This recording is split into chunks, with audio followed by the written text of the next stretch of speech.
ഒരു ചൂട് ചായയും അതിൻ്റെ കൂടെ നല്ല ചൂട് പലഹാരമായിട്ട് നമ്മൾ ഇന്നത്തെ വൈകുന്നേരം അങ്ങ് തുടങ്ങിയിട്ട് ഈ പലഹാരത്തിൻ്റെ റെസിപ്പിയൊക്കെ ഞാൻ വഴിയെ പറഞ്ഞുതരാം കേട്ടോ. അങ്ങനെ നമ്മൾ പപ്പയും മോളുമാണ് കേട്ടോ നമ്മൾ ഇന്നത്തെ ഗേറ്റിൽ നമ്മുടെ ഡ്രസ്സ് വർക്കൊക്കെ നല്ലോണം പൂർത്തിയായിട്ടുണ്ടായിരുന്നു കേട്ടോ. അപ്പോൾ അതിൻ്റെ ബാലൻസ് വന്ന പെയിൻ്റാണ് നമ്മൾ ഈ ഗേറ്റിലൊക്കെ അടിച്ചു കൊടുക്കുന്ന തുരുമ്പുള്ള ഭാഗത്തൊക്കെ ആയിട്ട്. അപ്പോൾ ഇപ്പം നമുക്ക് ഇതൊന്ന് ഇരിക്കാനും തുണിയൊക്കെ വിരിച്ചിടാനുമായിട്ട് നല്ലൊരു സ്പേസൊക്കെ ആയിട്ടുണ്ട് കേട്ടോ. വർക്കൊക്കെ പൂർത്തിയായത് ഇന്നലെ ആയിരുന്നു കേട്ടോ. അപ്പം പിന്നെ നമ്മളിത് നേരത്തെ തന്നെ വീട് വാങ്ങിയ സമയത്ത് ചെയ്യണമെന്ന് കരുതിയിട്ടുണ്ടായിരുന്നു കേട്ടോ. പക്ഷെ അന്ന് നമ്മളെ അത്രയും ബഡ്ജറ്റൊന്നും ഇല്ലാഞ്ഞുകൊണ്ട് അത് കഴിഞ്ഞില്ല. എപ്പോഴാണ് അത് കഴിഞ്ഞത്? മെയിനായിട്ട് നമുക്ക് ഈ മഴയൊക്കെ പെയ്യുമ്പോൾ കുറച്ച് കാലപ്പഴക്കമൊക്കെ ഉള്ള വീടായതുകൊണ്ട് തന്നെ വീട്ടിന് ഈ ഭിത്തിയിലൊക്കെ ഉള്ളിൽ ഇങ്ങനെ ഈർപ്പ് ഇറങ്ങുന്നുണ്ടായിരുന്നു കേട്ടോ. അതുകൊണ്ടാണ് നമ്മൾ മെയിനായിട്ട് ഇപ്പോൾ ഈ ഡ്രസ്സ് വർക്ക് ചെയ്യാനായിട്ട് കാരണം. അപ്പോൾ പെയിൻ്റ് അടിയൊക്കെ പകുതി പൂർത്തിയാക്കി വെച്ചിട്ട് ആൾ ചായ കുടിക്കാനായിട്ട് വന്നിരുന്നു കേട്ടോ. അപ്പോൾ ചായക്ക് ഇന്നത്തെ പലഹാരം എന്ന് പറയുന്നത് എൻ്റെ ഫേവറേറ്റ് ഐറ്റമാണ് കേട്ടോ. ചായയുടെ കൂടെ മിച്ചറായിരുന്നു കേട്ടോ. എന്ത് ഞാൻ പല വീഡിയോസിലും പറഞ്ഞിട്ടുണ്ട്, എൻ്റെ ഒരു ഫേവറേറ്റ് ഒരു ഐറ്റമാണ് കേട്ടോ. പിന്നെ അതൊക്കെ ചായയൊക്കെ കുടിച്ച് കഴിഞ്ഞിട്ട് പപ്പയും മോനുമാണ് കേട്ടോ വണ്ടി കഴുകാനായിട്ട് ഇറങ്ങി. പിന്നെ വണ്ടി കഴുകാൻ്റെ ഹെൽപ്പറായിട്ട് പിന്നെ എൻ്റെ മോൻ മുമ്പിൽ തന്നെ കാണാം. അത് പിന്നെ പറയേണ്ട കാര്യമില്ലല്ലോ. അപ്പോൾ അതുവരെ കാർട്ടൂൺ കണ്ടുകൊണ്ടിരുന്ന കേട്ടോ. പപ്പ വണ്ടി എഴുതുന്ന പറഞ്ഞപ്പോൾ ചാടി പിടഞ്ഞ് പപ്പയോട് വണ്ടി എഴുതാനായിട്ട് അങ്ങ് ഇറങ്ങി കേട്ടോ. അപ്പോൾ അവരോട് വണ്ടി എഴുതുന്ന നേരം കൊണ്ട് ഞാൻ വീടൊക്കെ ഒന്ന് അടിച്ചു വാരി ഇടാമെന്നൊക്കെ കരുതി കേട്ടോ.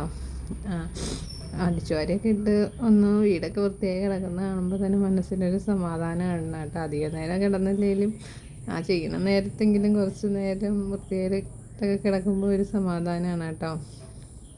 ഇത് കഴിഞ്ഞിട്ട് വേണം മേലെ ടെറസിൻ്റെ മുകളിലൊക്കെ വൃത്തിയാക്കാനായിട്ട് ഉണ്ട് കേട്ടോ. അവിടെ കുറേ പ്ലാസ്റ്റിക്കും ഒക്കെ ഈ പണി കഴിഞ്ഞതിൻ്റെ വേസ്റ്റുകളും എല്ലാം അവിടെ ആയിട്ട് കിടക്കുന്നുണ്ടായിരുന്നു കേട്ടോ. അപ്പോൾ നമ്മൾ തന്നെ അത് വൃത്തിയാക്കേണ്ടി വരും. അപ്പം അങ്ങോട്ടൊന്നും അധികം കയറി നോക്കിയിട്ടില്ലായിരുന്നു കേട്ടോ. അപ്പോൾ മേളിലൊക്കെ ഇനി വൃത്തിയാക്കണം. ഇതിന് ശേഷം വൃത്തിയാക്കാമെന്ന് കരുതിയത് കേട്ടോ. അപ്പോൾ നമുക്കാണെങ്കിൽ അടുത്ത വീട്ടിൽ നിന്ന് പഴുത്ത ചക്ക കിട്ടിയിട്ടുണ്ടായിരുന്നു കേട്ടോ. അപ്പം ഇന്ന് നമ്മുടെ ചായയുടെ സ്നാക്സ് നമുക്ക് ഈ ചക്ക വെച്ചുള്ളൊരു റെസിപ്പി ആയിരുന്നു കേട്ടോ. അപ്പം നമ്മളെ ചക്കപ്പഴംപൊരിയാണ് കേട്ടോ നമ്മളിന്ന് ഉണ്ടാക്കാനായിട്ട് പോണത്. അതിനായിട്ട് ഞാൻ ചക്കയൊക്കെ കിട്ടിയപ്പം ഞാൻ ഇതുവരെയും അത് എന്താ പറയുന്നത് അങ്ങനെ ട്രൈ ചെയ്യുകയോ അല്ലെങ്കിൽ കഴിക്കുകയോ ഒന്നും ചെയ്തിട്ടില്ല കേട്ടോ. പല വീഡിയോസിലും ഞാനിങ്ങനെ ചക്കപ്പൊരിയെ പറ്റി കണ്ടപ്പം ഒന്ന് ട്രൈ ചെയ്ത് നോക്കിയതാണ് കേട്ടോ. അപ്പം ചക്ക വെട്ടാനായിട്ടിരിക്കുമ്പോൾ എൻ്റെ പടയാളികൾ രണ്ടും ഓൾറെഡി എൻ്റെ അടുത്ത് വന്നിരിക്കും കേട്ടോ. ഞാനിങ്ങനെയൊക്കെ ചെയ്യുമ്പം അവർക്ക് ഭയങ്കര ഇഷ്ടമാണ് കേട്ടോ ഞാൻ ചെയ്യുന്നതൊക്കെ കാണാനും. പിന്നെ ഒരു 100 കൂട്ട് സംശയം ഉണ്ടാവും കേട്ടോ. എൻ്റെ കുഞ്ഞുമോനാണ് മെയിനായിട്ട് സംശയത്തിൻ്റെ ആൾ. അവന് കാണുന്നതെല്ലാം അങ്ങ് സംശയം കേട്ടോ. എപ്പോഴും ഇങ്ങനെ ഓരോ സംശയങ്ങൾ പറഞ്ഞു വന്ന് എൻ്റെ അടുത്തിരിക്കും കേട്ടോ.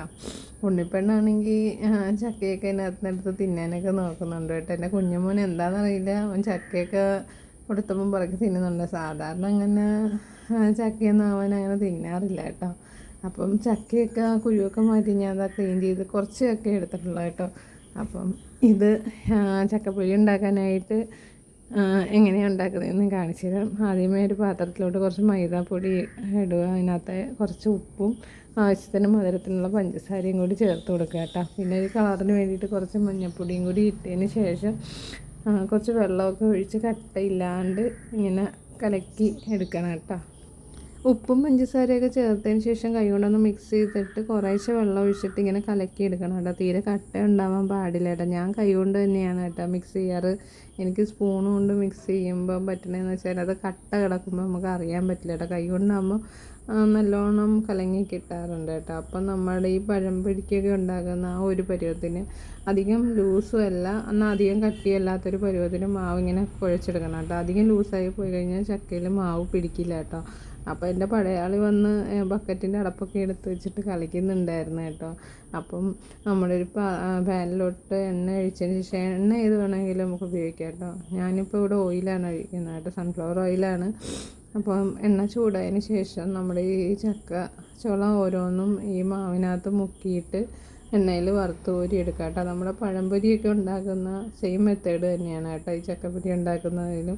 ഞാൻ ഇതുവരെ ഇത് ട്രൈ ചെയ്യുകയോ അല്ലെങ്കിൽ കഴിച്ച് നോക്കിയിട്ട് ഒന്നും ചെയ്തിട്ടില്ല. പല വീഡിയോസ് കണ്ടപ്പോഴും സംഭവം കൊള്ളാമല്ലോ എന്ന് ഇങ്ങനെ എപ്പോഴും ഞാൻ ആലോചിക്കാറുണ്ട് കേട്ടോ. അപ്പോൾ ഒന്നും ഉണ്ടാക്കാനായിട്ട് നമുക്ക് ചക്കയൊന്നും അങ്ങനെ പഴുത്തത് കിട്ടിയിട്ടില്ലായിരുന്നു. അപ്പം ചക്ക പെട്ടെന്ന് കിട്ടിയപ്പോൾ എൻ്റെ മനസ്സിൽ പെട്ടെന്ന് ഉണ്ടാക്കണമെന്നൊരു ഐഡിയ വന്നു കേട്ടോ. അങ്ങനെ നമ്മുടെ ചക്കപ്പൊരി ഇവിടെ റെഡി ആയിട്ടുണ്ട്. കാണാനൊക്കെ നമ്മുടെ പഴംപൊരിയെ പോലെ ഇരിക്കുമെങ്കിലും പഴംപൊരിയൊക്കെ അടിപൊളി ടേസ്റ്റാണ് കേട്ടോ. അപ്പം വീഡിയോ ഇഷ്ടമെങ്കിൽ എല്ലാവരും സപ്പോർട്ട് ചെയ്യണേ. അടുത്ത വീഡിയോ ആയിട്ട് വീണ്ടും കാണുന്നവരേക്കും ടാറ്റാ.